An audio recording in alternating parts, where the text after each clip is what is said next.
Well, during lunch, we had people sign a banner against anti-bullying, and we had 2 banners, one for 7th grade and one for 8th grade.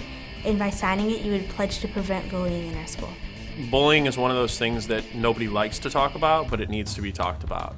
And I think the kids and the adults in this building did a great job that whole week and after the fact of, having the conversation, the uncomfortable conversation, and feeling like they were able to bring up things that maybe they previously didn't think they could or talk about. And so I think it really, broke down some walls for people about that topic.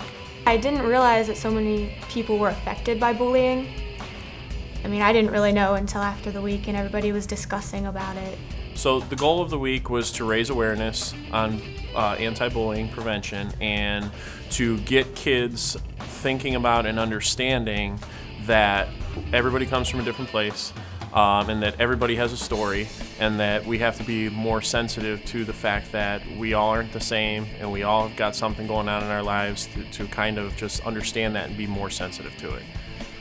To come up with all the ideas, we have student council meetings, and we all brainstormed ideas and wrote them all on the board, and we all voted to see what would be best for the students to really get an idea about bullying and raise awareness for it. We started the week off with, I had a group of our student council kids who spent a couple hours after school one day tying purple ribbons on all the lockers in the building. Purple is the color of anti-bullying, so we used purple ribbons on each of the locker just as kind of one of those things where when the kids would walk in the building, they would be talking about it. Why are the purple ribbons on our locker? What is this for? So again, to raise the awareness of and get kids talking about why it's important to essentially put an end to bullying.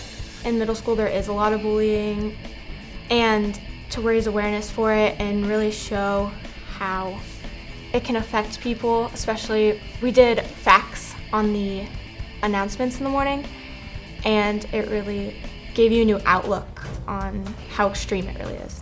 And then at the end of the week, as a celebration of everything that went on for the week, we had a dance on a Friday night here where it was a really positive environment. The kids were all here and communicating with each other and talking about the fun things that we did throughout the week. So it's just kind of a nice culmination of the whole week's activities.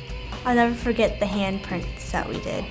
When we had a handprint and you would fill in what you would do to prevent bullying. About the handprints, I liked reading what was on them because people came up with a lot of unique ways to prevent bullying that I've never heard of before, and it just really made me have new ways to stop it.